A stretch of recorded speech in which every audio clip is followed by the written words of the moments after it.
Okay, so let's just picture this for a second. Someone you really care about is leaving.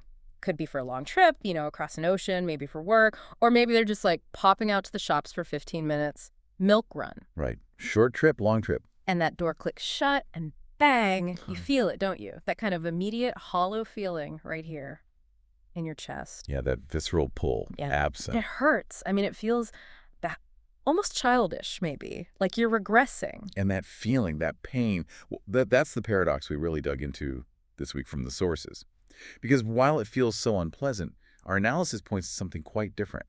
That capacity, the ability to feel that deep pain, it's actually an immense emotional achievement. An achievement, really. That feels so backward. It does sound counterintuitive, Yeah. but it seems it's a crucial marker of, well, maturity. Okay, so why?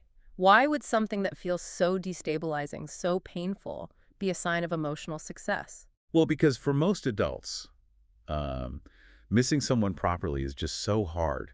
It's so difficult that we develop these really quite sophisticated ways, often unconsciously, to make sure we don't actually feel it.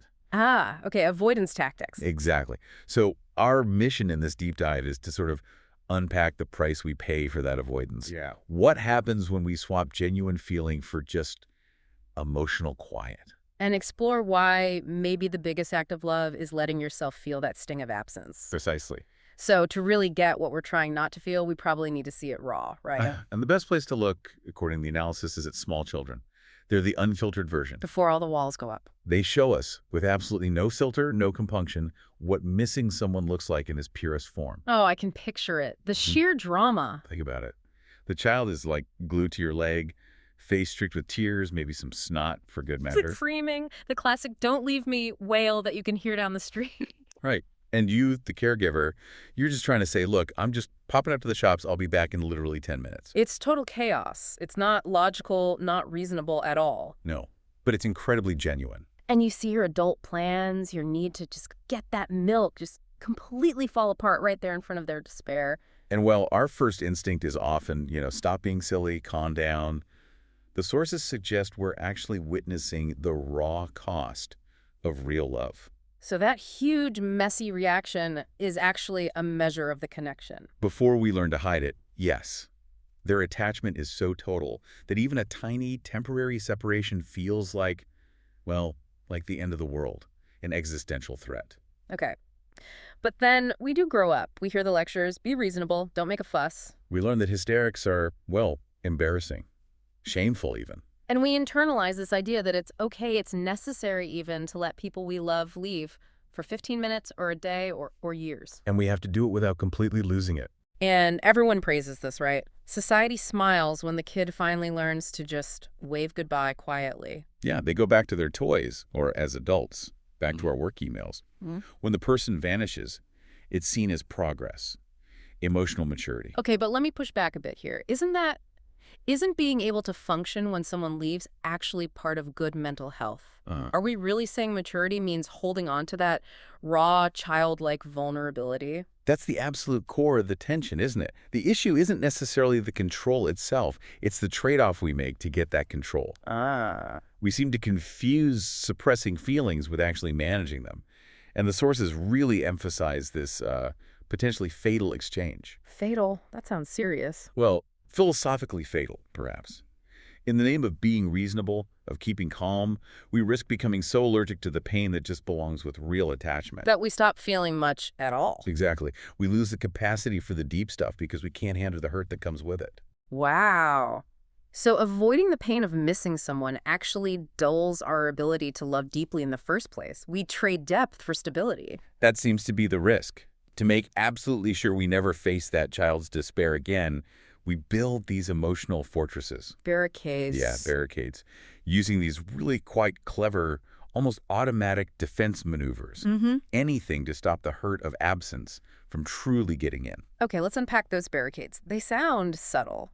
Not just ignoring someone. Oh, much more subtle. The first line of defense is cognitive, and it's maybe the sneakiest one. We subtly change who the departing person is in our own minds. Wait, we rewrite their personality? So their absence bothers us less. Yeah.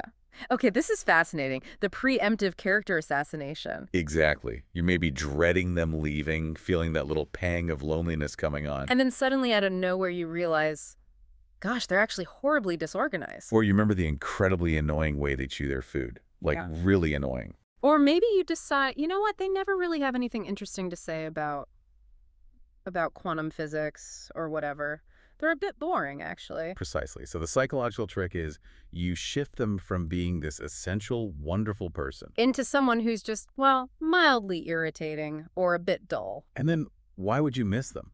Why lament the absence of someone who wasn't, all that great to begin with? Right. It completely rewrites the loss. If they were annoying, their absence isn't a tragedy, it's a bit of peace and quiet. It's a very effective short circuit. Mm. Minimize their value, minimize your pain. Genius, in a way. Okay, but what if that doesn't fly? What if they're just undeniably fantastic and you can't convince yourself otherwise? Then we move to defense mechanism number 2, Mm. the active avoidance. Numbness through distraction. This is more behavioral. Yeah. They're gone physically, Yeah. but we make damn sure, privately, that we don't give them the mental space for their absence to actually register. So you find yourself obsessing over tiny, trivial things. With an almost manic intensity, yes. Completely unimportant logistical problems suddenly become mission critical. Like they call you from halfway around the world, all excited. Yeah. And you interrupt them because you just remembered an email? A totally non-urgent email to, like, a supplier about paper clips. Or you suddenly notice this tiny crack in the ceiling above your desk, and it becomes the most important thing in the world. Must fix ceiling crack. Now, It's a displacement, isn't it? absolutely. Yeah. It's not that the email or the crack isn't real. It's that we inflate its importance right now, right this second, We choose the small, fixable problem. over the huge, scary emotional problem of them being gone. It's an internal deflection.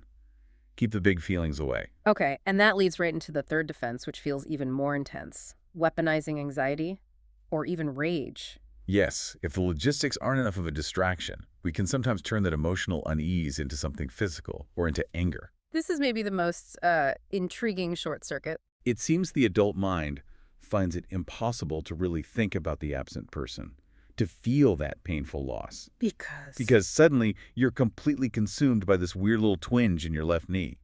Where did that come from? Is it serious? Or you're just incandescent with rage about something your neighbor did 3 days ago, something minor. But now, it's huge. It's the ultimate conversion, really. Yeah. You take this massive, abstract, emotional pain, the fear of being alone, the vulnerability. And you shrink it down into something concrete, manageable. A sore knee is real. You can put ice on it, maybe see a doctor. A fight with a neighbor feels justified, gives you something solid to focus your anger on. So these small, immediate worries become shields. They get priority over that terrifying emotional void left by the person you love. It's safer, isn't it?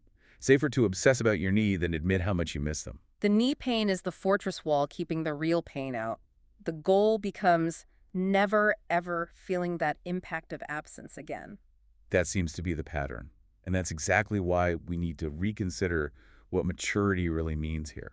Right. If all this suppression isn't actually progress, what does real emotional maturity look like when someone leaves? It brings us right back to that paradox we started with. What's the achievement we're talking about? Yeah. Well, the sources suggest true emotional maturity is this: the immense achievement of being able to care deeply, profoundly for someone and also withstand their absence without falling apart, but also without shutting down or rewriting history. Exactly. It means having the courage. The courage to actually get hurt. Yes. Oh. Feel the wound, the real honest pain of missing them, without immediately jumping to numbness or rage or, crucially, starting to mentally pick apart their flaws to make it easier. It's about acknowledging the cost of loving someone without trying to kind of bargain it away. You got it. It sounds like. Well, like rediscovering some of that child's honesty, maybe. But with an adult's ability to handle the feeling, not just be overwhelmed by it. The maturity isn't in not feeling the internal wail. It's in being able to endure it. Okay, that makes sense. We reach real maturity when we can admit, maybe just to ourselves, how much it stings. With some of that raw honesty of our younger selves, yeah. Admitting the feeling, regardless of the scale of the absence. So whether they're crossing an ocean for 6 months, Or just nipping out to the shops for an hour with their friends. the feeling might differ in intensity, but the need for honesty about it, that's the same. And that really is the core insight, isn't it? Missing someone genuinely, really allowing yourself to feel that ache without minimizing them or distracting yourself with worry. That's the proof. It's the proof of real ongoing attachment. That pain, unpleasant as it is actually a testament. It shows your capacity for love is alive and well. So the next time you feel that hollow ache when someone leaves, maybe don't see it as weakness or being childish. Perhaps see it as evidence, evidence of an immense emotional achievement. You've chosen connection, even though it hurts, instead of just comfort. You haven't traded your ability to love for just feeling okay. Which leaves us with a final thought, something for you to maybe turn over in your mind.